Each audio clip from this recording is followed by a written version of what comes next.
Direito e Família. E já está com a gente a advogada Berta Vepo. Bem-vinda, Berta, é um prazer te ter com a gente. Bem-vinda. Prazer é todo meu. Boa tarde, Helena. Boa tarde, Renato. Boa tarde a todos. E hoje eu vou falar sobre afeto, sobre relações de socioafetividade. Mas o que é isso? Eu já havia falado que o direito hoje vem valorizando cada vez mais os laços de afeto. Assim foi com a união estável, que há um tempo chegou a ser inclusive considerada uma relação imoral, e com o tempo de tantas ações judiciais que ingressaram em juízo pedindo o reconhecimento desse tipo de união, passou a ser como um casamento, inclusive com efeitos jurídicos como casamento. Isso hoje acontece também para os filhos. Existem filhos que não são filhos biológicos, mas são filhos socioafetivos que ganham direitos iguais aos filhos biológicos.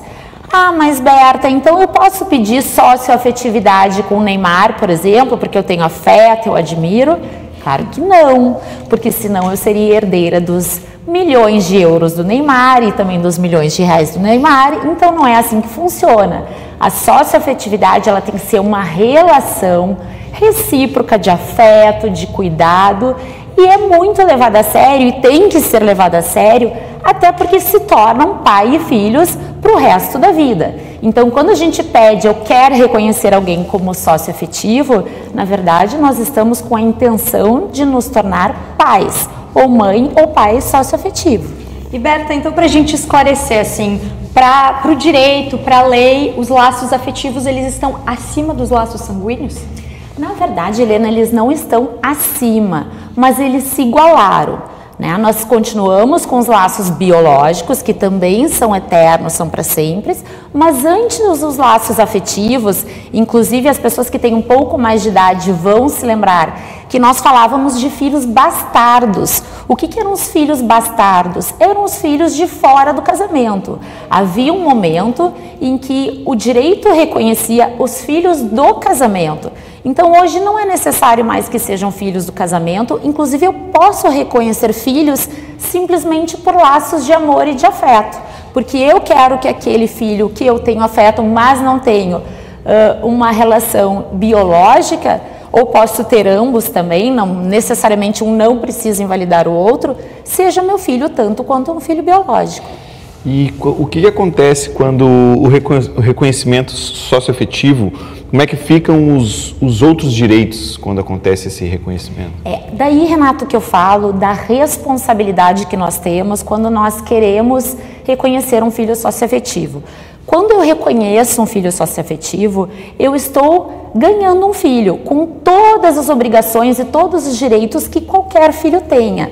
Então, ele vai ter direito a alimentos, ele vai ter direito à herança, ele vai ter direito ao convívio, inclusive sob pena de responsabilização, que eu venho tanto falando isso aqui na televisão.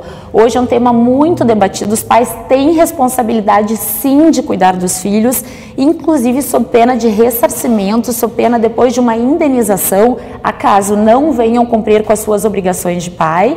Então, o filho socioafetivo, ele se torna absolutamente igual a um filho biológico.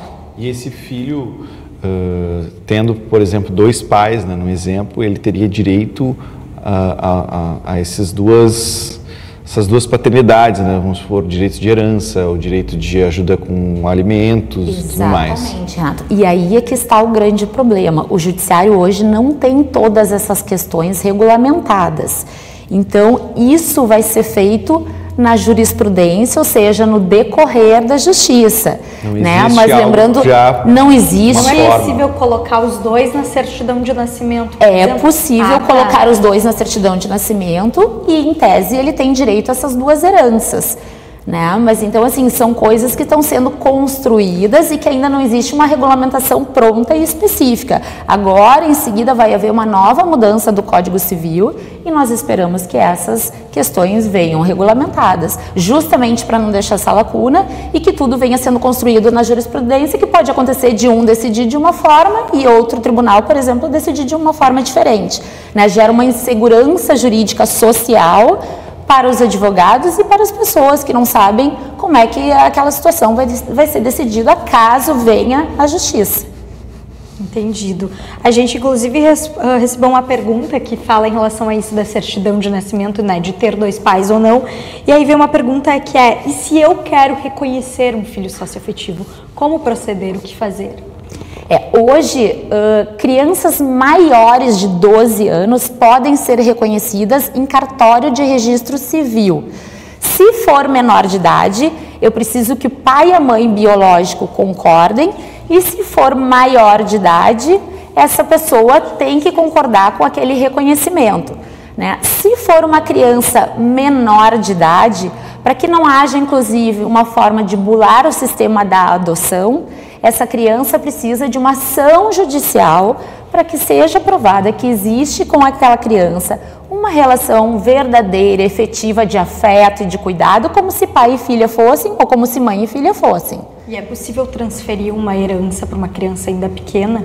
Na verdade, a herança ela se transfere no momento da morte, né? Então, automaticamente, quando eu adoto, quando eu reconheço a socioafetividade, essa criança vai ter uma expectativa de direito de um dia, no meu falecimento, vir a herdar, né? Mas a herança ela só se transmite no momento da morte. Se eu vir a falecer e eu reconhecer ela como socioafetiva, ou judicialmente ou por cartório, aí ela vai ser herdeira. Lembrando que o reconhecimento também ele é irrevogável. Então, por isso, nós temos que ter muita responsabilidade ao decidir reconhecer alguém como socioafetivo.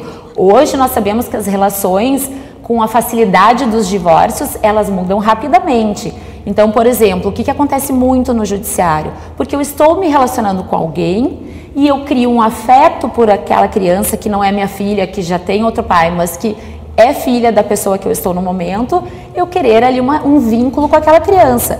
O que eu tenho que pensar é que esse vínculo não pode ser momentâneo, né? Eu posso ter cuidado, ter afeto e não querer a responsabilidade de pais, que depois vai ser independentemente da minha relação com aquela outra pessoa.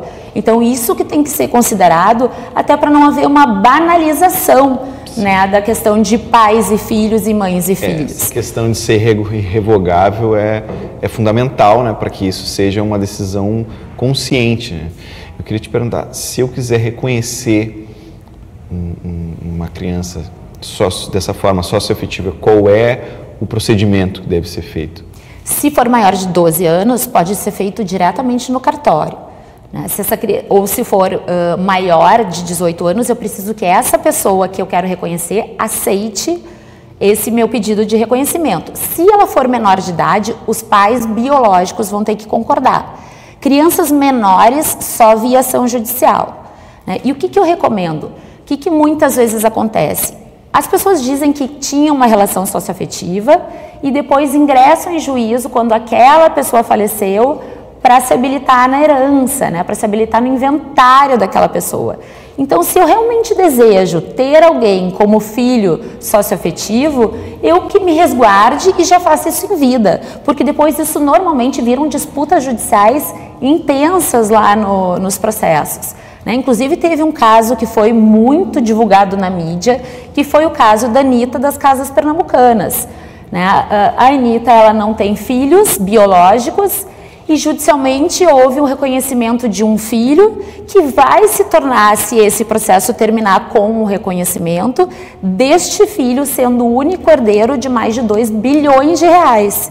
Então, olhem as consequências que isso gera, né? Gera efeito de como se filho fosse, né? Foi um caso que teve ampla repercussão, foi noticiado que existe muita contestação em relação que ela não tinha ele como filho, mas lá no processo, pelo visto, foi provado que sim, que ela realmente tinha, tanto que houve uma sentença de reconhecimento da socioafetividade dela, tá? Por sentença judicial. E Berta, pela tua experiência em escritório, para quem tu recomenda que seja feito esse reconhecimento? Exatamente isso. Se existe a intenção, para que não haja depois a discussão se era ou não era, para que não seja contestado, às vezes, pelos outros irmãos, inclusive, se eu tenho realmente o desejo, a intenção de me responsabilizar como filho por aquela pessoa, deve ser feito ou via cartório ou judicialmente, né? Se eu tenho a intenção de proteger.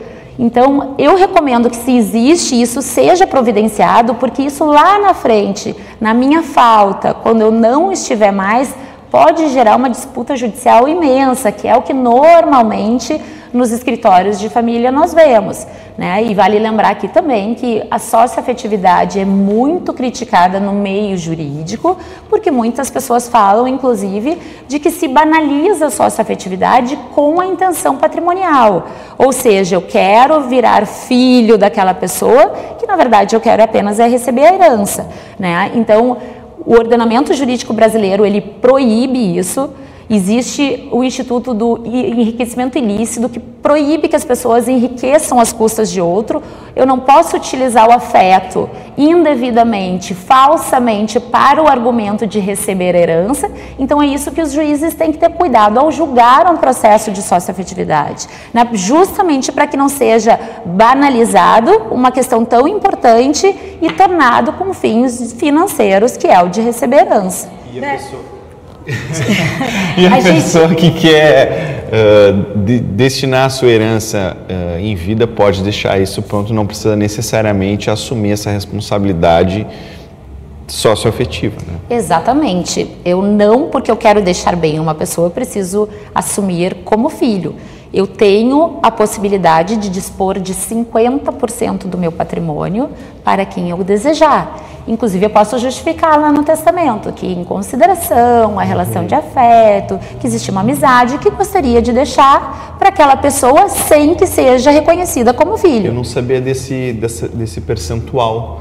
Os outros 50% daí são para herdeiros, para os herdeiros de direito, necessários. seria... Exatamente. Eu posso dispor de 50%. Os outros 50% nós temos os herdeiros necessários, que são os descendentes, são os ascendentes, então, e o cônjuge ou o companheiro, né? Então, necessariamente, e aí é que entra essa questão, se eu assumir como filho, ele passa a ser herdeiro necessário. Eu não posso tirar a herança dele. E aí entra a questão do afeto.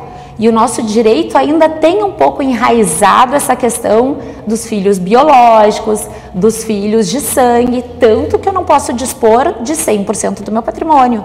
E se eu não tenho mais relação com os meus filhos de sangue, se eu não desejo mais a relação... Eu ia te perguntar, porque teve o caso agora do técnico Zagallo, que aconteceu algo do tipo, que ele tinha problemas de relacionamento com um filho ou mais até, e estava no testamento isso, né? A única forma que eu tenho de não deixar herança para um filho é pela deserdação, mas isso tem requisito legal, isso é uma única exceção em casos de injúria, em casos mais sérios que eu preciso justificar. Precisa comprovar, Suzane Richthofen então... foi deserdada, por quê? Porque matou os pais. Então são casos excepcionais. Então essa é a importância, a gente não pode falar de uma adoção de filhos sem falar nas consequências de tudo isso. Se eu tive um filho socioafetivo, se eu adotei um filho, se eu decidi ter um filho socioafetivo, esse filho se tornou meu herdeiro necessário. E agora eu não posso mais excluí-lo da herança. Na adoção e no reconhecimento? A diferença, eu entendo que o filho socioafetivo, ele venha... a relação antes, né? Porque como é que funciona a adoção? Eu ingresso num processo de adoção sem saber quem é a criança que eu vou adotar e dali eu vou ter alguém que, claro, que vão ter entrevistas, vai ter um primeiro contato, mas dali vai surgir um filho. A socioafetividade é o contrário.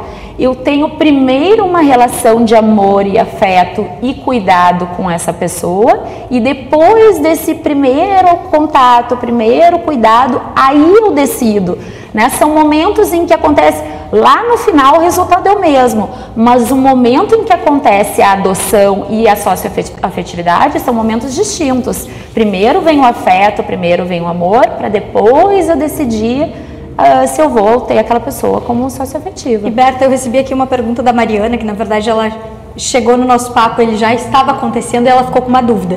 Depois que é feito o reconhecimento do filho por laços afetivos, não é possível voltar atrás? Não é possível voltar atrás, assim como eu também não posso deixar de reconhecer um filho biológico, né, como a filiação é para sempre, da mesma forma o filho socioafetivo. Na verdade, eles se tornam, a partir do momento do reconhecimento, totalmente equiparados. A nossa Constituição de 88, ela não distingue mais os filhos, assim como também não distingue mais os extintos bastardos, que eram filhos fora do casamento. Então, filhos do casamento, socioafetivo, adotados, biológicos, para o nosso ordenamento jurídico, são absolutamente todos iguais, com os mesmos direitos, direito ao convívio social, à saúde, à educação, tudo que o ordenamento jurídico garante. Perfeito, Berta. A gente quer te agradecer, né, Renato, por mais uma terça-feira estar aqui com a gente, esclarecendo muitas dúvidas. Essa pauta rende, né? Ainda bem que tu volta terça-feira que vem para trazer esses e outros assuntos para a gente novamente. Com certeza, na terça-feira estarei aqui com um assunto novo. Muito obrigada, Berta.